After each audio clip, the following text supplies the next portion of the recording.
Soy Rafael Arraiz Luca, esto es Venezolanos, mi número de productor nacional independiente 30.720. Bueno, y hoy tenemos el honor y el gusto de tener en la cabina al doctor Benjamín Sharifer Podolsky, ampliamente conocido en Venezuela por su carrera académica que lo ha llevado a ser rector de la Universidad Simón Bolívar y rector de la Universidad Metropolitana. Por supuesto que hablaremos de eso, pero hoy vamos a hacer un recorrido más amplio y vamos a comenzar, doctor Sharifer, por sus antepasados. Estos apellidos son, entiendo, de Ucrania, de una región de Ucrania, y fueron sus abuelos los que emigraron a América o fueron sus padres. Bueno, primero que todo, muchas gracias por la invitación. Un privilegio realmente estar aquí en el programa. Muchísimas gracias.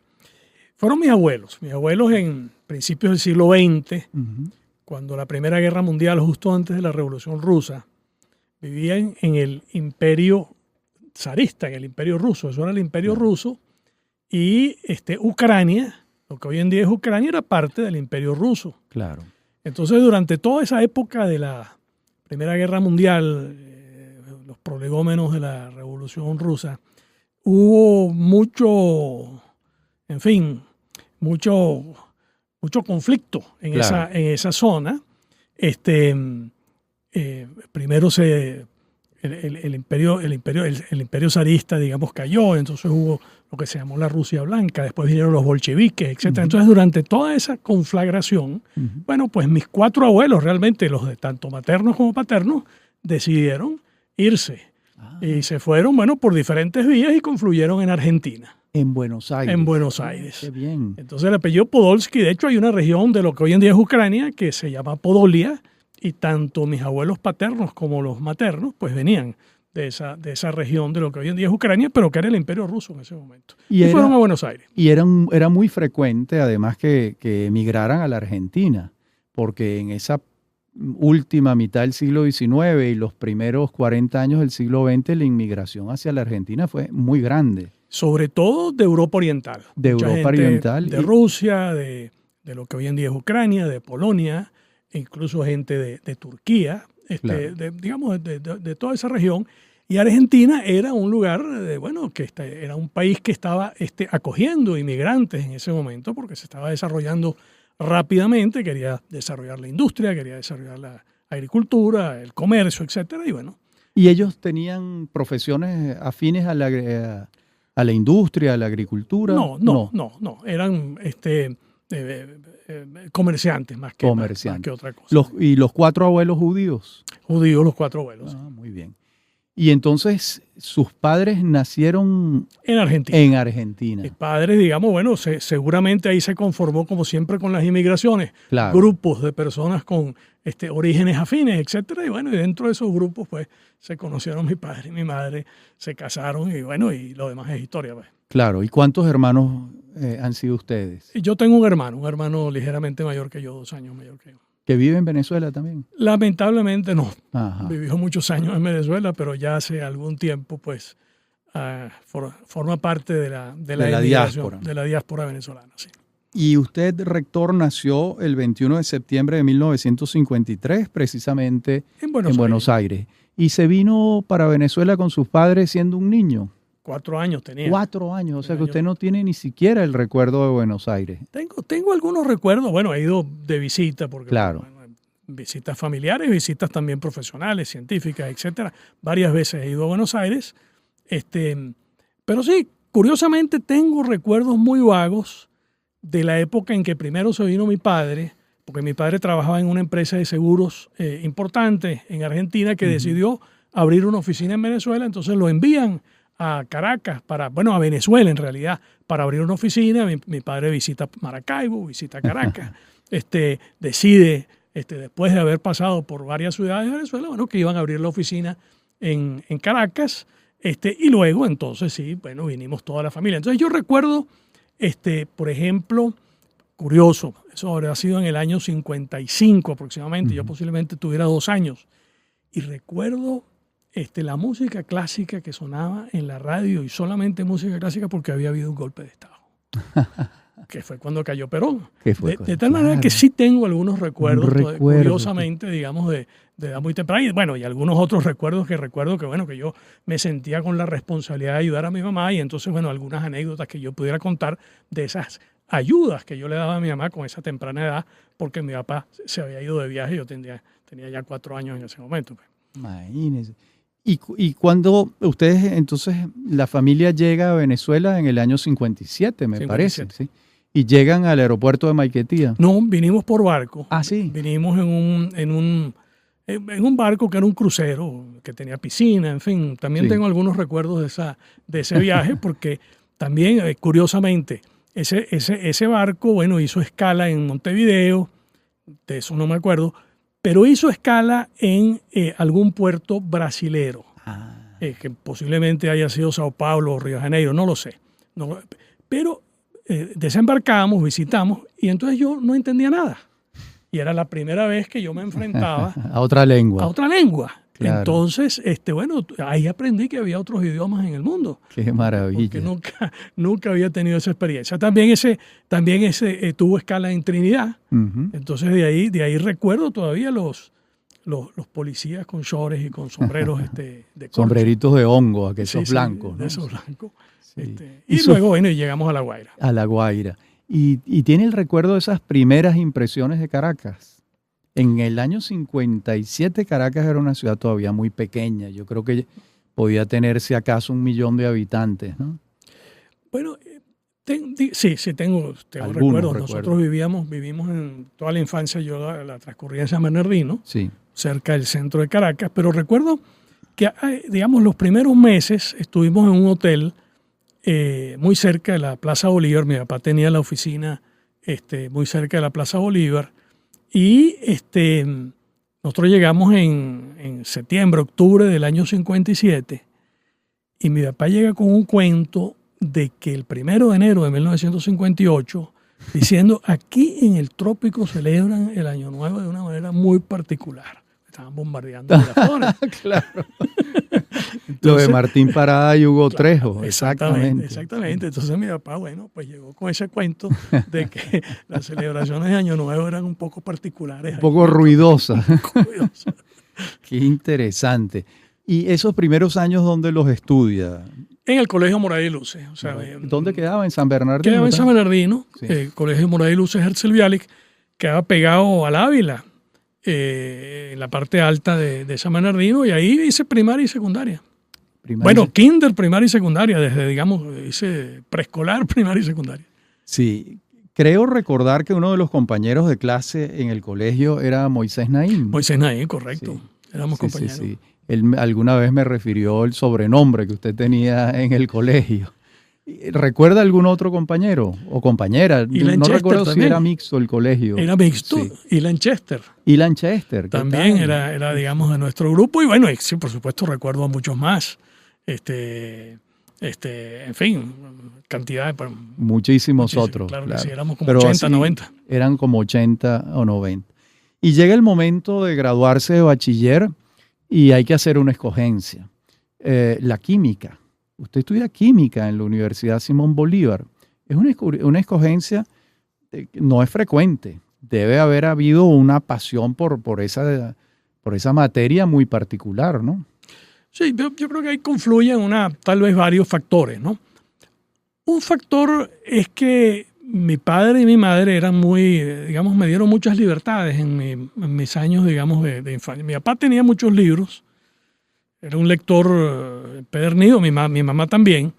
Y entre esos libros había libros de ficción, libros de ensayo y alguno que otro libro de ciencia. Uh-huh.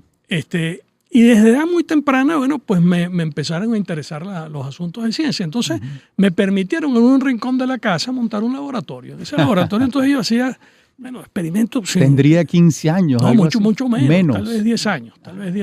Caramba. Todavía en primaria. Entonces yo me fascinaba con líquidos y con sólidos y con sustancias químicas, porque yo recuerdo que yo iba a las tiendas de medicamentos que había en la Candelaria de donde había varios distribuidores de drogas, de medicinas, pues. Y ahí yo compraba algunos reactivos, yodo, etcétera, y hacía experimentos con elementos.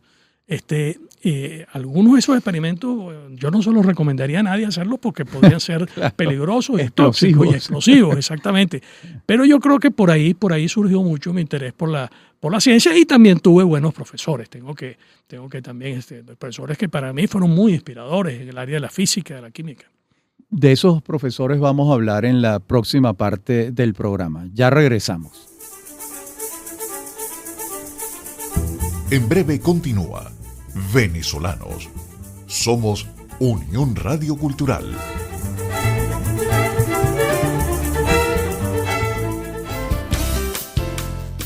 Estás escuchando Unión Radio Cultural.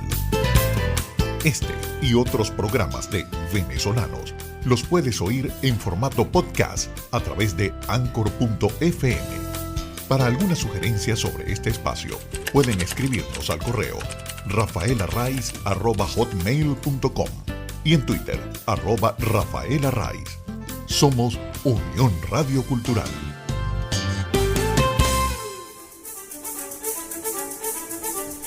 Estamos de regreso con Venezolanos. Somos Unión Radio Cultural.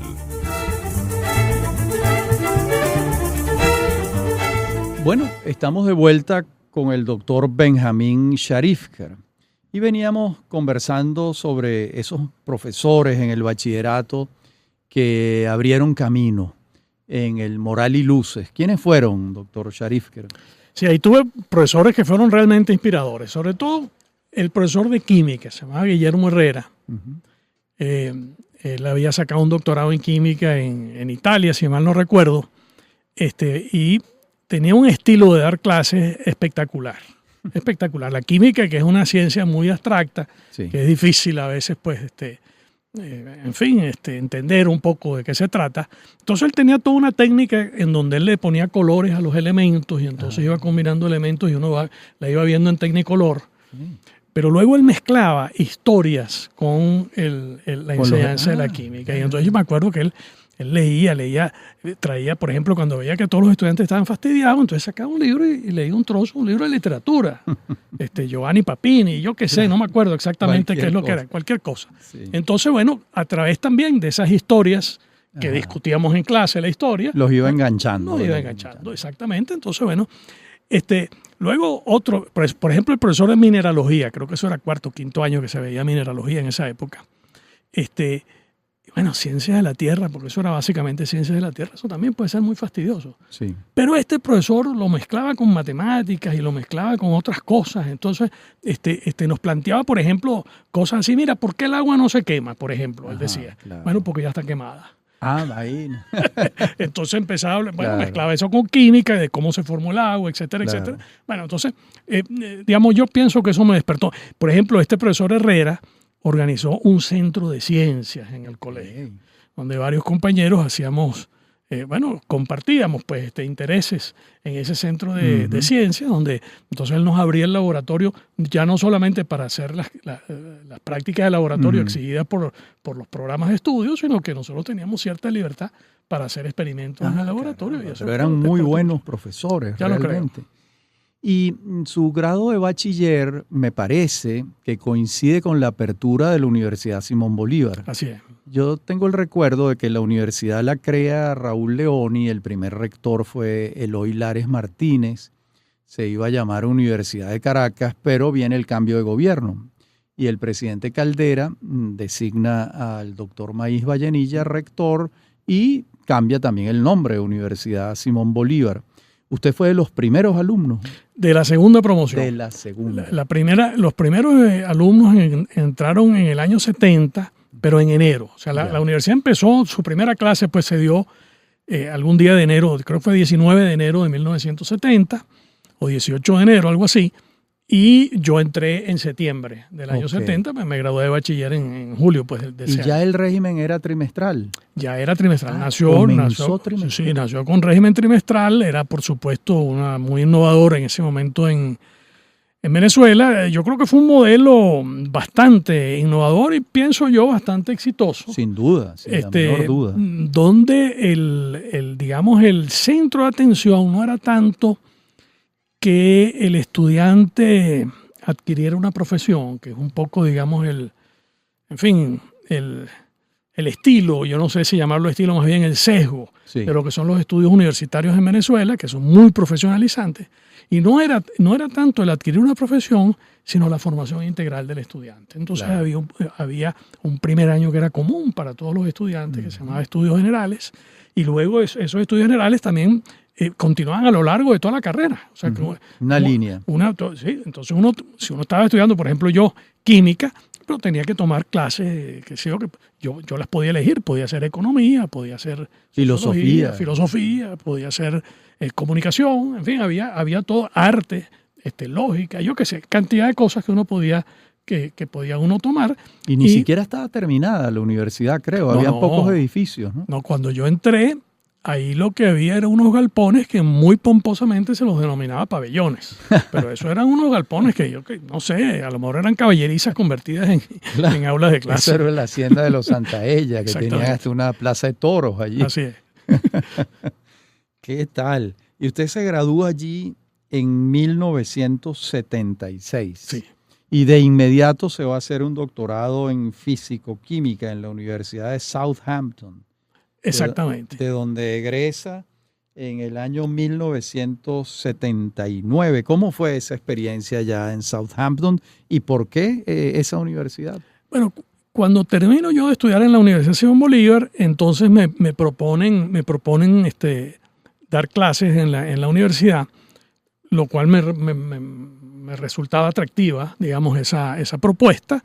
Y me dicen, mira, eso sí, si te pones a dar clases aquí en la universidad, no es que simplemente vas a dar clases, tienes que hacer un doctorado. Claro. Y vas a tener que tener un programa de investigación, que creo que es una de las otras características que Maíz Vallenilla o los fundadores de la Universidad Simón Bolívar le imprimieron a esa universidad, de que el cuerpo académico o los programas académicos estaban muy basados en la indagación, en la creación de nuevos conocimientos, la investigación científica, claro, la investigación humana, como tiene que ser, efectivamente. Claro. Entonces, bueno, esa fue, digamos, la razón fundamental por la que inmediatamente busqué dónde hacer un doctorado.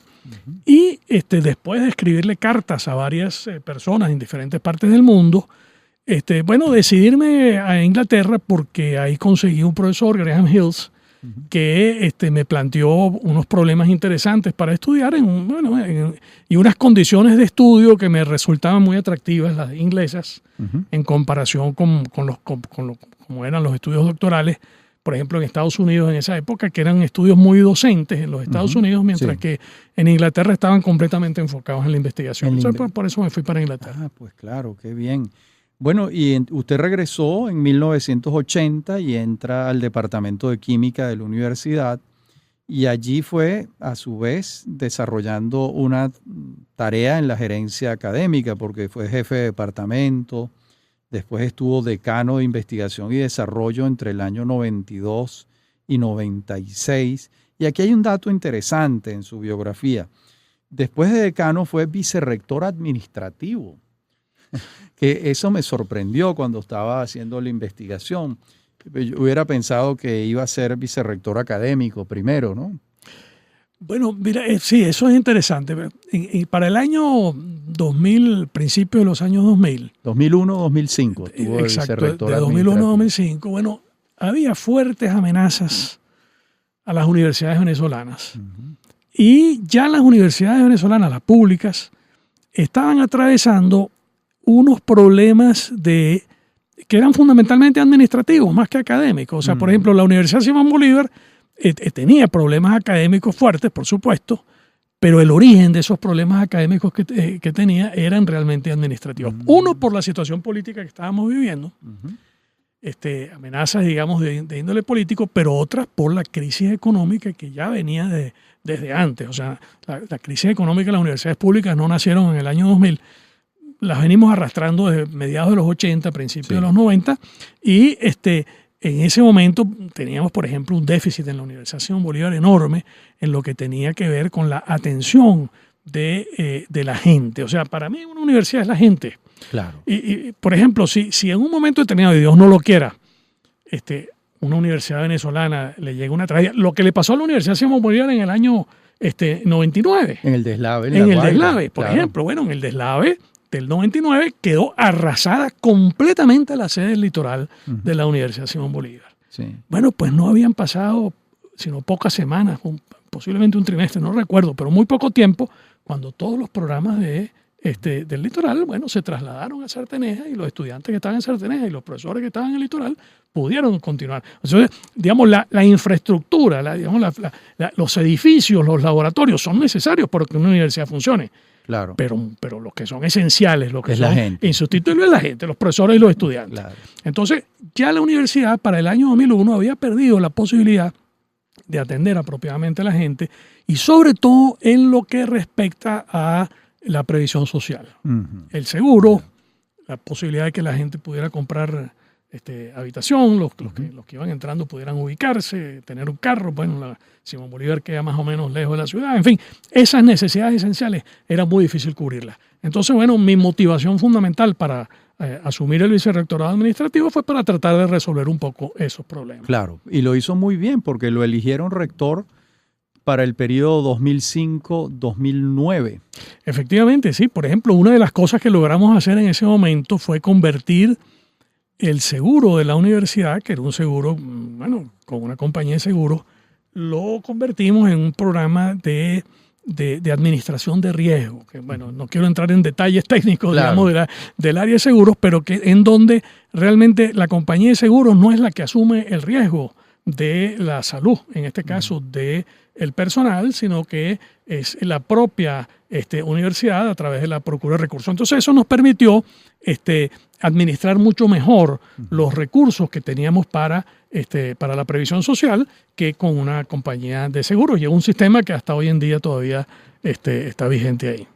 Bueno, y en paralelo a su carrera dentro de la Universidad Simón Bolívar, bueno, vemos también actuaciones importantes como director principal del Consejo Nacional de Investigaciones Científicas y Tecnológicas, como secretario del capítulo Caracas de la Asociación Venezolana para el Avance de la Ciencia y presidente de la Sociedad Venezolana de Electroquímica, y también la incorporación suya a la Academia de Ciencias Físicas y Naturales. No recuerdo si es exactamente así como se llama. Ciencias Físicas, Matemáticas y Naturales. Me faltó, qué raro que me faltaron las matemáticas allí, que fueron las que más trabajo me dieron a mí en el bachillerato.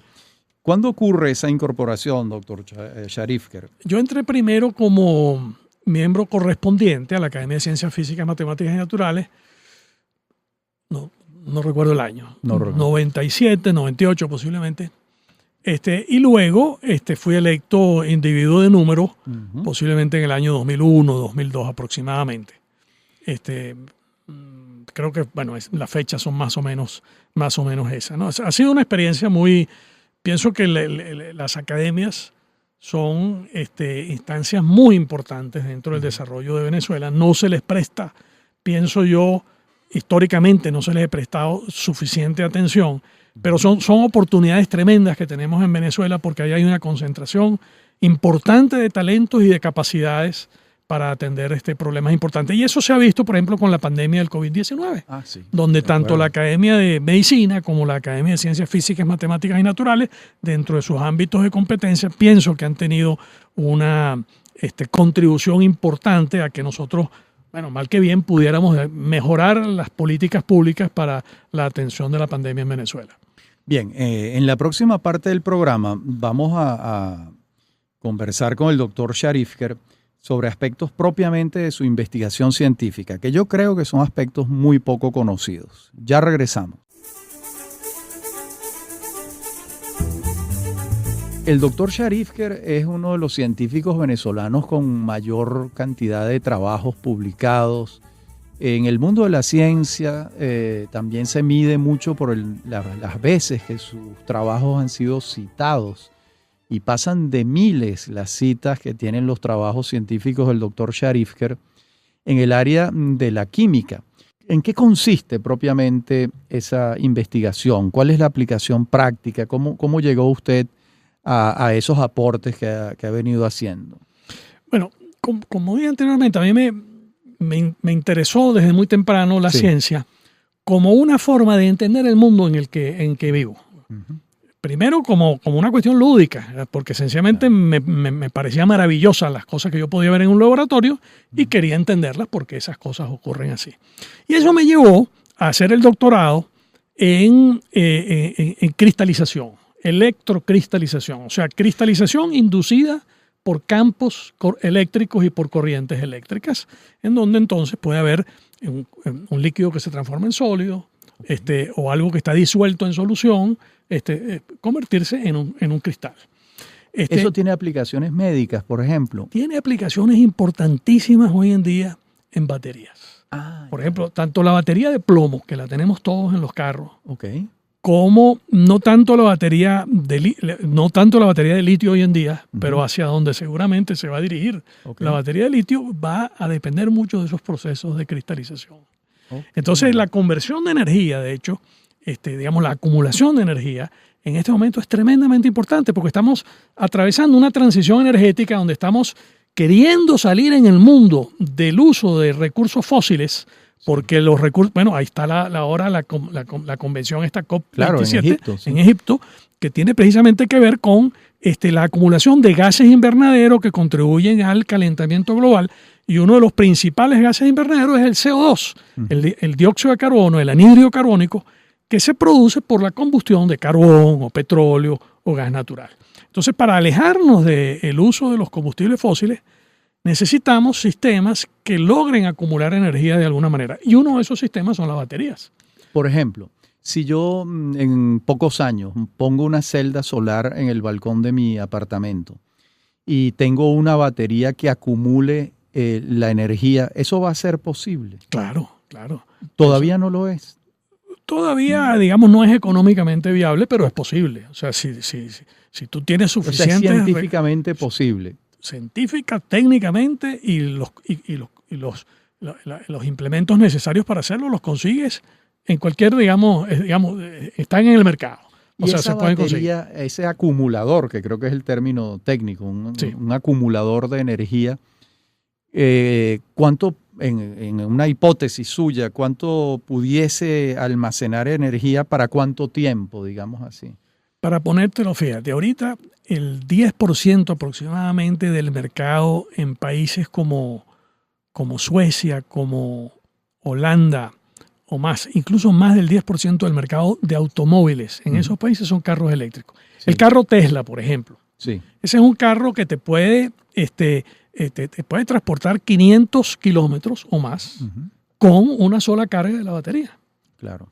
O sea que tiene una autonomía como un carro de gasolina, pero no usa gasolina, sino que usa energía eléctrica. O sea que tú puedes en acumuladores acumular toda la carga que va a necesitar una casa a lo largo de un día y entonces generar toda esa carga con celdas fotovoltaicas, por ejemplo, y acumularla en baterías y luego utilizarlo cuando el sol no está, digamos. Uno de los negocios, por ejemplo, de esta empresa, digamos, de este señor tan famoso hoy en día que es Elon Musk, y controversial, porque uno lo admira por algunas cosas y por otras cosas no tanto, sino todo lo contrario. Pero uno de los negocios más importantes de él no es tanto el carro, sino la propia batería. Y, por ejemplo, la energía eólica, estos molinos de viento, ¿se pudiera almacenar energía en baterías en la base de los molinos, de las aspas? Sí, se puede almacenar, sí, por supuesto, se puede almacenar no solamente en la base de las aspas, sino que se puede transmitir eso a través de cables y almacenar en otro lado, o se puede hacer algo todavía, pienso yo, más interesante y que posiblemente el futuro vaya a ir hacia allá, producir hidrógeno. El hidrógeno se puede producir electrolizando el agua y entonces el hidrógeno es un almacén de energía que yo luego puedo incluso transportar a través de tuberías o bombonas o lo que sea y utilizarlo como combustible, con la ventaja de que es un combustible que no produce anhídrido carbónico, sino que produce agua cuando se quema. Claro. Y en el área de la investigación científica, Usted trabajó durante muchos años en el laboratorio de la Universidad Simón Bolívar. Usted sigue activo, investigando. Forma parte de una comunidad científica internacional que, claro, hoy en día con el Internet, con las redes, la manera como nos comunicamos debe ser mucho más sencillo que hace muchos años cuando se mandaban cartas, ¿no? Bueno, sí, hoy en día trabajamos, por ejemplo, antes uno mandaba un artículo, porque al fin y al cabo el resultado de una investigación se traduce en un artículo que se publica. Entonces uno lo mandaba, y al cabo de 3 o 4 meses, entonces uno recibía la respuesta de los árbitros, o más, incluso 6 meses, y entonces luego, bueno, o sea, así es como funciona, digamos, en general la investigación académica.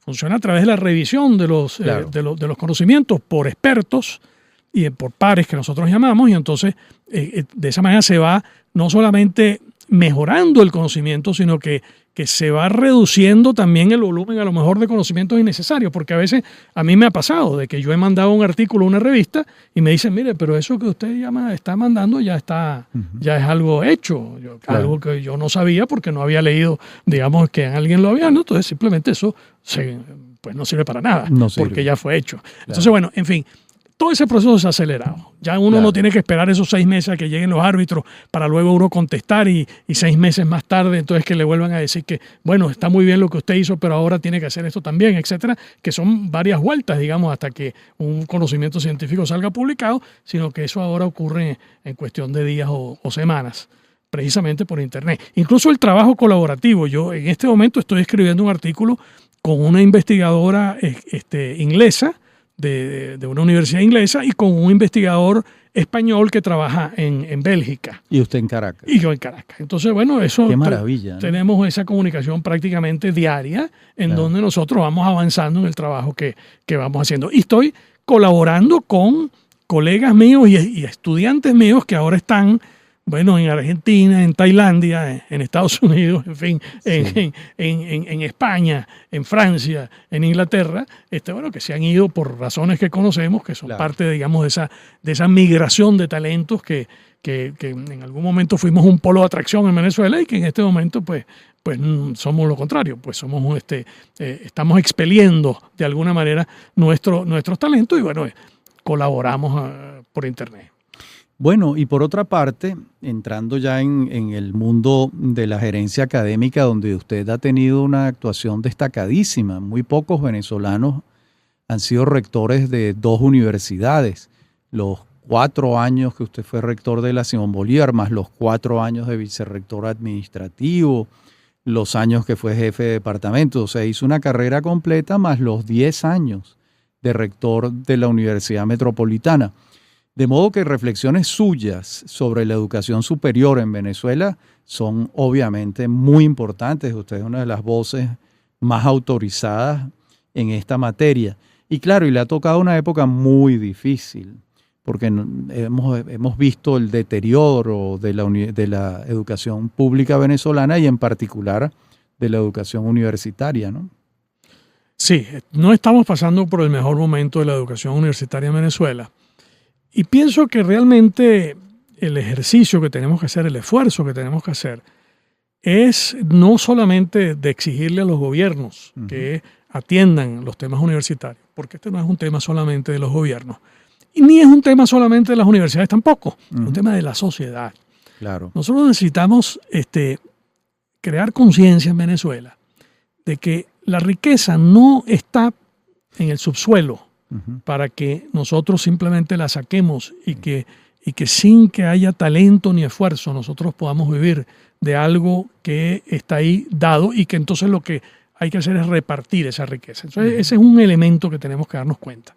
Pero eso no es problema solamente del Estado, sino que también las empresas venezolanas tienen que empezar a tomar cuenta realmente de que nosotros no podemos ser ni monoproductores de petróleo, ni monoproductores de café, ni monoproductores de cacao. O sea, nosotros tenemos que tener una economía que logremos nosotros desarrollar sobre la base del talento de las personas. Y eso significa que el valor que nosotros le agreguemos a nuestros productos y a nuestros servicios sean valores que sean competitivos a nivel internacional. Y eso es lo que han hecho los países que han logrado desarrollarse, empezando por Singapur, por Corea, por esos países, digamos, que son icónicos, o por China. Por Claro. China, que era un país bastante, digamos, económicamente y socialmente, en fin, atrasado en los años 60, 70 del siglo pasado, y que en este momento está compitiendo por el liderazgo mundial con la primera potencia, que son los Estados Unidos. En este momento China ya consume, produce más CO2, digamos, hacia la atmósfera que los Estados Unidos. Lamentablemente. Y el Producto Interno bruto, o sea, completo, digamos, de China, está superando también al de los Sí, Estados está Unidos. muy cerca ya Está muy cerca. de superarlo. Y eso lo ha hecho precisamente sobre la base de incorporar innovaciones, de incorporar tecnología y de convertirse en líder de conocimiento en una cantidad de campos, muchos de esos de los que venimos hablando, en campos energéticos, en campos de transición energética, de movilidad, de vehículos, etcétera, etcétera. En la próxima parte del programa, doctor Sharifker, indagaremos en qué áreas Venezuela pudiera, desde el punto de vista de la educación superior, avanzar, tener aportes de tanto científicos como tecnológicos. Ya regresamos. En breve continúa Venezolanos. Somos Unión Radio Cultural.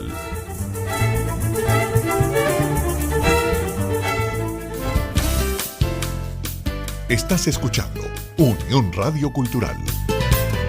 Este y otros programas de Venezolanos los puedes oír en formato podcast a través de anchor.fm. Para alguna sugerencia sobre este espacio, pueden escribirnos al correo rafaelarraiz@hotmail.com y en Twitter @rafaelarraiz. Somos Unión Radio Cultural.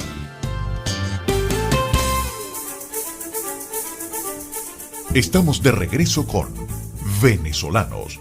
Somos Unión Radio Cultural.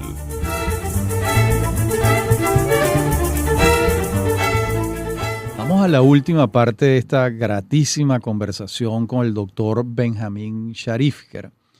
Y le dejábamos abierta esa pregunta en la parte anterior del programa. ¿Dónde Venezuela tiene oportunidades en el área científica y tecnológica en el caso de que podamos recuperar la investigación en las universidades públicas y privadas? ¿Dónde pudiéramos avanzar? Fíjate, para responder esa pregunta, voy a hacer un poquito un recuento de lo que ha sido mi trayectoria de investigación y mi experiencia. Mi motivación para hacer ciencia es porque yo quiero entender el mundo. Muy bien. Mi motivación no es la de resolver problemas específicos.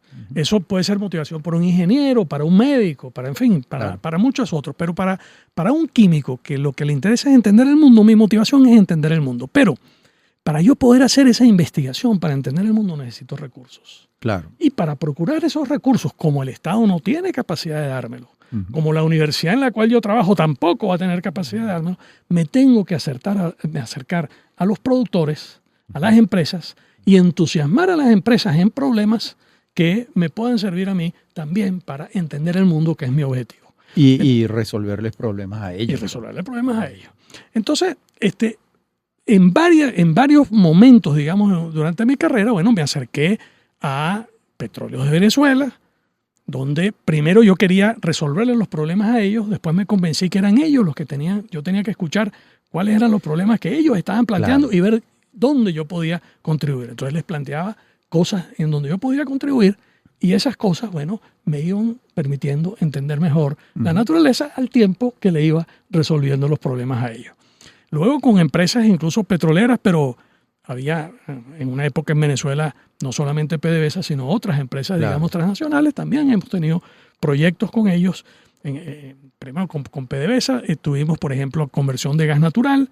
Ahí pudimos hacer unos estudios interesantes que me acercaron a el campo de los polímeros conductores, porque estábamos buscando catalizadores para convertir el metano, que es el componente fundamental del gas natural, en cosas de mayor valor. Y entonces conseguimos esos catalizadores con polímeros conductores, que eran unos materiales que estaban surgiendo en ese momento y en donde nos permitió hacer estudios fundamentales sobre esos polímeros conductores para poder hacer esos catalizadores. Luego con otra empresa transnacional, no voy a mencionar el nombre, ellos estaban interesados en valorizar el coque. El coque es un residuo que queda de la refinación. van quedando un residuo muy pesado, que es un sólido, que tiene, digamos, muy poco valor, pero hay una gran cantidad de vanadio y de níquel metido en ese coque. Que tendrían que aislarlo. Que hay que sacarlo para poder entonces utilizar el coque. Entonces, junto con una profesora en la Universidad Simón Bolívar que descubrió una manera de cómo extraer ese vanadio y ese níquel, pero luego ese vanadio y ese níquel había que cristalizarlo. Entonces, hicimos entonces también ese estudio, digamos, donde, bueno, aprovechando, digamos, mis intereses en la cristalización, pudimos entonces avanzar. Y luego mucho, por ejemplo, ya en épocas más recientes, uno de nuestros colegas, que es hoy parte de la diáspora, que se fue a los Estados Unidos trabajando en una empresa de agua de Estados Unidos, estaban interesados en purificar, bueno, en purificar el agua y quitarle los fosfatos y los nitratos que tenía el agua, que son contaminantes, y entonces contribuimos con el desarrollo de una nueva tecnología que está patentada para la extracción de esos componentes del agua. Entonces, lo que quiero decir es que si uno tiene la libertad para buscar, yo como químico entender la naturaleza desde el punto de vista químico, pero el filósofo desde el punto de vista de la filosofía, el matemático, sus cuestiones matemáticas, entonces el que nosotros podamos ejercer esa libertad, buscando con libertad financiamiento de los sectores privados que estén interesados en desarrollar tecnologías y en desarrollar conocimientos, entonces funciona mejor la empresa y funciona mejor la universidad. Entonces yo pienso que eso es parte importantísima de lo que tenemos que hacer en Venezuela, de conseguir estos vínculos productivos entre el sector académico y el sector productivo. Pero para eso necesitamos una sociedad que se convenza, y un poco lo que conversamos en el segmento anterior, de que la única manera de tener desarrollo sostenible en el momento actual es a través del conocimiento y del talento de las personas, no a través de la explotación de los recursos naturales, ni solamente la producción primaria, digamos, agrícola y pecuaria, sino que también tenemos que tener transformaciones y servicios que aprovechen, digamos, las capacidades de las personas. Es la única forma. Forma. Bueno, y ese ejemplo del coque es, bueno, utilizar un desecho que es prácticamente menos que una materia prima y convertirla en valor. En valor. De eso se trata, ciertamente, ¿no? Entonces, mantener el sector primario de la economía, pero también profundizar en otros sectores. Claro. Y claro, Venezuela es un país petrolero, ahí hay un campo muy, muy grande, ¿no? Somos un país petrolero, pero el petróleo como fuente importante de energía en el mundo tiene sus días contados. O sea, digamos, ya la Unión Europea pasó, digamos, decisiones, lo mismo que China, de que para el año 2035, que está a la vuelta de la esquina, ya no van a producir carros, vehículos de combustión interna, de gasolina o diésel, sino que van a tener que ser vehículos que no sean digamos, eléctricos posiblemente, pero que en todo caso que no emitan CO2. Pero, digamos, con respecto a las universidades, que era un poco la pregunta que hacía, yo creo que nosotros tenemos que prestarle especial atención a la calidad de nuestros profesores y nuestros estudiantes. Claro. Ese es el tema. Sí. En la medida que nosotros tengamos buenos profesores y buenos estudiantes, nosotros podremos hacer las contribuciones que la sociedad espera de las universidades, que no es simplemente que podamos también que podamos ejercer profesiones de una manera idónea, ser buenos abogados, ser buenos médicos, ser buenos psicólogos, todo cubrir, digamos, todas esas a través de, digamos, del ejercicio profesional que no involucran necesariamente nuevos inventos, pero es que sin nuevos inventos no vamos a desarrollar la sociedad venezolana. Entonces tenemos que tener los buenos profesores y los buenos estudiantes que no solamente ejerzan muy bien sus profesiones, sino que también sean actores en el desarrollo, en el mundo en el cual estamos viviendo. El mundo, cuando digo, es el mundo globalizado de los mercados globales, que yo creo que no queda, digamos, alternativas, a pesar, nos guste o no nos guste, no es una cuestión de ideología. Es así, es ese mundo globalizado, es así, no hay otra vuelta. Bien, doctor Sharifker, quizás nos resta preguntarle por la dinámica de la Academia de Ciencias Físicas, Matemáticas y Naturales, de la que usted fue presidente también, son periodos de 2 años. De 2 años. ¿Qué tal ha sido esa experiencia allí con los colegas? ha sido muy buena y ha habido mucho desarrollo de la academia, en particular de la Academia de Ciencias Físicas, Matemáticas y Naturales en los últimos años, diría en el último par de décadas. Por ejemplo, el número de mujeres. Ah, sí, la doctora Yoconda Cunto de San Blas creo que fue la primera, ¿no? Fue la primera que entró, llegó a ser presidente, Sí. pero ahora está cundido de mujeres, lo cual es muy Ahora, bueno. van a pasar a ser ustedes minoría. Ahora, exactamente, ahora los varones somos minoría, o vamos a hacerlo pues muy pronto, lo cual está muy bien, Claro. porque si uno se pone a ver en la distribución por género de quienes hacen ciencias en Venezuela, uno consigue que hay mucho más mujeres que hombres. Ah, sí. Sí, en las universidades más mujeres estudiando que hombres en las universidades, y se están graduando más mujeres que hombres. Entonces, bueno, yo creo que el hecho de que hayan ingresado un número importante de mujeres a la academia era un cambio necesario y que denota, bueno, las nuevas realidades de las cuales no somos ajenos en Venezuela. Usted tiene 69 años. Le quedan muchos años de productividad. ¿Cómo se ve en esos años que vienen? ¿Va a continuar con la investigación científica?